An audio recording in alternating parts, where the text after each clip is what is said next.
Hello दोस्तों, आप सभी लोगों का मैं टॉप स्थान पर स्वागत करता हूं। तो देखिए दोस्तों, सबसे पहले तो मैं आपको बताना ये चाहता हूं कि मैं कहीं साइड में गया हुआ हूं और क्योंकि समय आप लोगों के लिए इम्पोर्टेंट है तो मुझे ये वीडियो बनाना बहुत ज़रूरी था आप लोगों के लिए, क्योंकि आप लोगों के कमेंट पे कमेंट कि सर कुछ भी समझ में नहीं आ रहा है, क्या करें, कैसे पढ़े, सिलेबस कंप्लीट नहीं हुआ, मॉक टेस्ट नहीं लगे हैं, ठीक है, समय कम है हमारे पास में, किस तरीके से चीज़ों को आगे लेके जाए, कुछ समझ में नहीं आ रहा। ठीक है, तो देखिए दोस्तों, भला ही मैं ये ऑडियो बना रहा हूँ क्योंकि मैं साइड में हूँ तो मैं चेहरा नहीं दिखा पा रहा हूँ। तो देखिए, आप 10 मिनट साइड में चले जाइए, कानों में एयरफोन डाल लीजिए और जो मैं चीज़ें आज आपको शेयर करूँगा ये लगा लीजिए। अगर इन चीज़ों को आप ढंग से अप्लाई कर लेते हैं अपनी स्टडी में तो डेफिनेटली आप बहुत आगे रहेंगे उन विद्यार्थियों से जो इस ब्रिलियंट है पढ़ने में लेकिन फिर भी चीज़ों में पीछे रहते हैं। आपको बहुत फ़ायदा देने वाला ये वीडियो, बस थोड़ा सा ढंग से समझ लीजिए चीज़ों को कि मैं कहना क्या चाहता हूँ। ठीक है, तो देखिए मैं इसमें चर्चाएं क्या करूँगा, पहला इसका थोड़ा सा ओवरव्यू दे देता हूँ ताकि आपको पता चल जाए कि क्या है क्या नहीं है। देखिए, जो विद्यार्थियों के जो कमेंट आए वो पहला कमेंट तो ये आया कि सर हमारा सिलेबस कंप्लीट नहीं हुआ अभी तक। दूसरा सवाल ये आ रहा है कि सर हमारा सिलेबस कंप्लीट नहीं हुआ है, इसके साथ साथ में जब हम क्वेश्चन सोल्व करते हैं तो हमारे मैथ से क्वेश्चन सोल्व नहीं हो रहे, वो रिजल्ट नहीं मिल पा रहा जो हम चाहते हैं। तीसरा, हम जीके किस तरीके से कवर करें, मैथ को कम समय में कैसे अच्छा करें, रीजनिंग में जो इम्पोर्टेंट जो चैप्टर्स हैं वो कौन से हैं जिन पे ज़्यादा फोकस किया जाए, साथ के साथ में जीके जो है वो किस तरीके से अब पढ़ा जाए और करंट अफेयर्स कितना पढ़ा जाए और किस तरीके से जो स्टडी है उसको मैं आगे लेके जाऊँ या आगे लेके जाने की कोशिश करूँगी। तो इस तरीके से कई तरीके के जो सवाल हैं आप लोगों ने मुझे पूछे हैं, तो मैं कोशिश करूँगा कि इस ऑडियो के माध्यम से, इस वीडियो के माध्यम से आज आपको कंप्लीट जो एक्सप्लेन है वो मैं करने की कोशिश करूंगा। तो आप ध्यान से सुनेंगे और लाइक नहीं किए हैं तो लाइक करें और चैनल को जरूर सब्सक्राइब कर लें आप अभी से। देखिए दोस्तों, सबसे पहले तो अब आपकी एग्ज़ाम जो है वो डेट अनाउंस हो गई है और जब भी किसी भी एग्ज़ाम की जो डेट जब अनाउंस होती है तो आप ही नहीं, अगर आपकी जगह मैं भी होता ना तो डेफिनेटली दोस्तों मुझे भी घबराहट होती, मुझे भी बेचैनी होती, टेंशन होती। तो इसमें तो कोई शंका ही नहीं है कि आप में बेचैनी नहीं है, आप में चिंताएं नहीं है। लेकिन अगर आप इन चिंताओं को बढ़ाते चले जाएंगे तो आपका स्टडी में कोई रुझान ही पैदा नहीं होगा, जो आउटपुट निकलना चाहिए वो निकलेगा ही नहीं। तो फिर ऐसे इस तरीके की चिंता करने से हमें मिलेगा भी क्या, जब हम एक तरफ नौकरी की प्रिपरेशन कर रहे हैं और दूसरी तरफ हम चिंताओं में डूबे हैं। अब तो वो तरीका आ गया है कि हमें स्मार्ट अप्रोच के साथ में चीज़ों को आगे लेके जाऊं, राइट। तो आज मैं आपको क्या करें हैं आप, तो किस तरीके से चीज़ों को आगे लेके जाए वो मैं आपको इस ऑडियो के माध्यम से समझाने की कोशिश करता हूँ। देखिए दोस्तों, सबसे पहली चीज़ तो मैं आपको ये बता देता हूँ कि अगर आपका पहला पॉइंट जो मेरा है वो ये है कि मान लीजिए कि अब तक पहला पॉइंट आपका सिलेबस कंप्लीट नहीं हुआ, चाहे रीजनिंग हो, चाहे मैथ्स हो, चाहे जीके हो, या चाहे हिंदी हो, या फिर आप इंग्लिश से देना चाहे इंग्लिश से, तो मैं ये बोलूँगा कि सबसे पहले ज़रूरी नहीं है कि आप किसी एक यूट्यूब चैनल से पढ़ रहे हैं, हज़ारों यूट्यूब चैनल्स हैं, अलग अलग टॉपिक वाइज सब ने पढ़ा रखे हैं। पहले आप जो एसएससी का ने जो सिलेबस जारी किया एसएससी जीडी का वो कंप्लीट कर लीजिए, अलग अलग यूट्यूब चैनल से कहीं से भी कर लीजिए आप, ठीक है।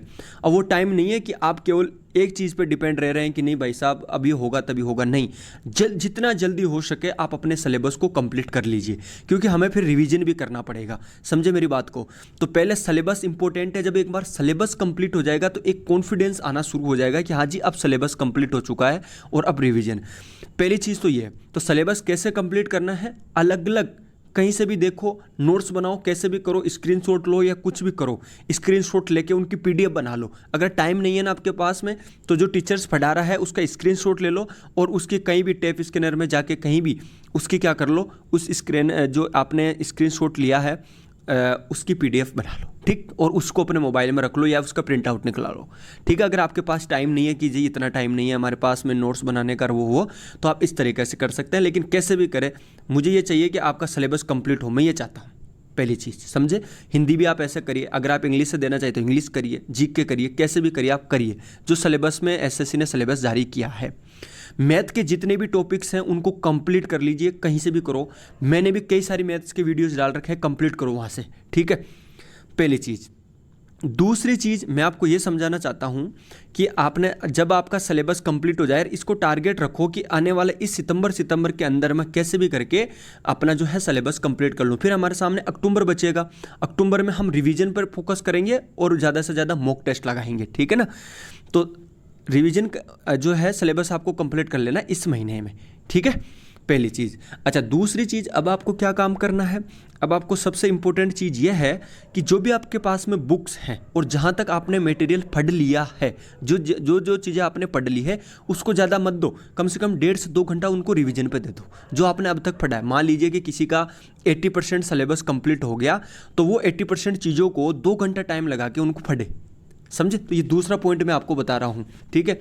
तो 2 घंटा रिवीजन के लिए निकालो ही निकालो, समझे बात को। सिलेबस एक तरफ तो कंप्लीट करो, कैसे करना है मैंने बता दिया शॉर्ट तरीका।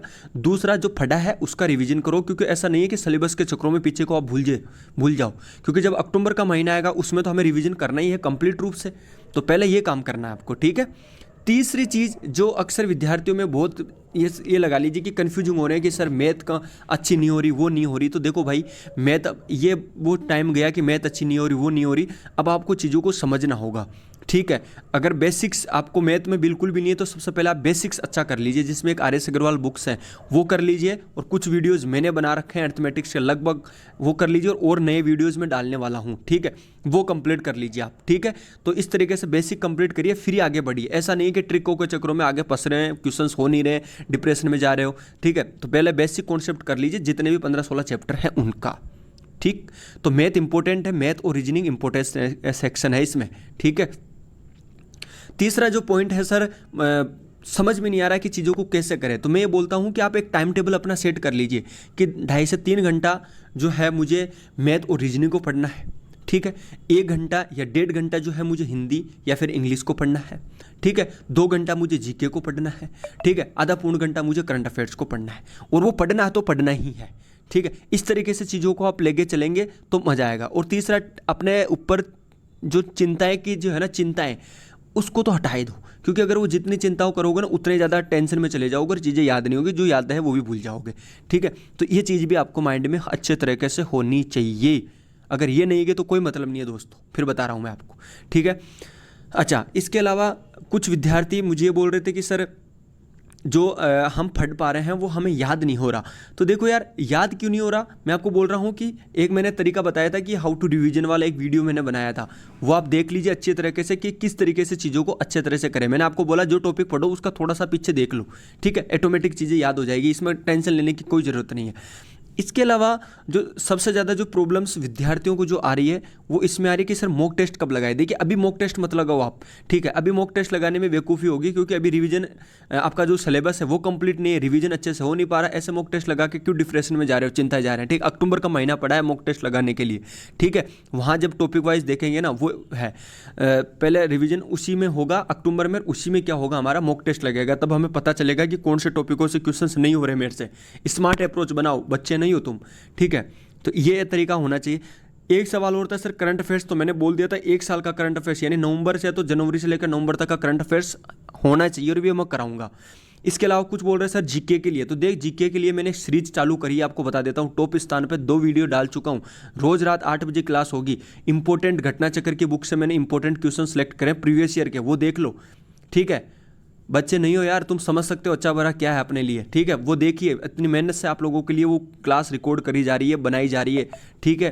तो उसका फ़ायदा उठाओ आप लोग, बस वो कर लो आप। घटना चक्र वाली बुक्स बहुत ही इंपॉर्टेंट रहेगी दोस्तों आपके लिए, सही बता रहा हूँ, ठीक है। तो रोज़ 8 बजे वो क्लास होती है। मैथ के जो कुछ टॉपिक्स रहे हैं उनके मैं रिकॉर्ड कर रहा हूँ क्लास है, वो अपलोड करने वाला हूँ, ठीक, वो भी देख लो आप, ठीक है। इसलिए पहले जो वीडियो बनी है वो आप अच्छे से देख लो। इसके अलावा कुछ लोग बोल रहे हैं कि सर जो चीज़ें हैं उनको सही अप्रोच में कैसे लेके जाए। अब सही अप्रोच का मैंने ये बता दिया कि आप टाइम टेबल जो है वो मैनेज कर लोगे तो ऑटोमेटिक आपको पता चल जाएगा। और शाम को एक डायरी में लिख लो, ठीक है, एक छोटी सी डायरी में लिख लो कि मुझे कल क्या क्या पढ़ना है, कौन कौन से टॉपिक पढ़ने हैं, ठीक है। इससे क्या होगा कि आप में कॉन्फिडेंस फील हो जाएगा। जैसे मान लीजिए कल आप मैथ में से परसेंटेज के कुछ टाइप के क्वेश्चन सोल्व पढ़ेंगे या परसेंटेज पढ़ेंगे, उसको डायरी मेंशन कर लो, है ना। जीके के मायने जैसे बौद्धरम और जैन धर्म पढ़ोगे तो उसका डायरी मेंशन कर लो, इतने बजे मैं वीडियो देखूंगा, ठीक है, इतने बजे क्लास देखूंगा, इस तरीके से मेंशन करके कंप्लीट करो, ठीक है। और थोड़ा सा अनुलोम विलोम और थोड़ा शरीर पर ध्यान देने की शुरुआत करो। बस ये कुछ टिप्स हैं, और धैर्य बना कर रखें, जो होगा अच्छा होगा यार। टेंशन लेने की कहाँ जरूरत पड़ रही है तो कोई नौकरी की मतलब पेपर ही ना, कोई पहाड़ थोड़ी टूट रहा है आप पे, है ना। तो इसलिए चिंता ही नहीं करना, बिल्कुल आराम से बेखौफ होकर अपनी अच्छी से तैयारी करनी है आपको, ठीक है। और टॉप स्थान आपके साथ में है, सच बता रहा हूँ। आप जितनी मेरे से मेहनत होगी मैं करूँगा आप लोगों के लिए, ठीक है दोस्तों। बस आप रेगुलर रहिए, रेगुलर क्लासों को विजिट करते रहिए। धन्यवाद।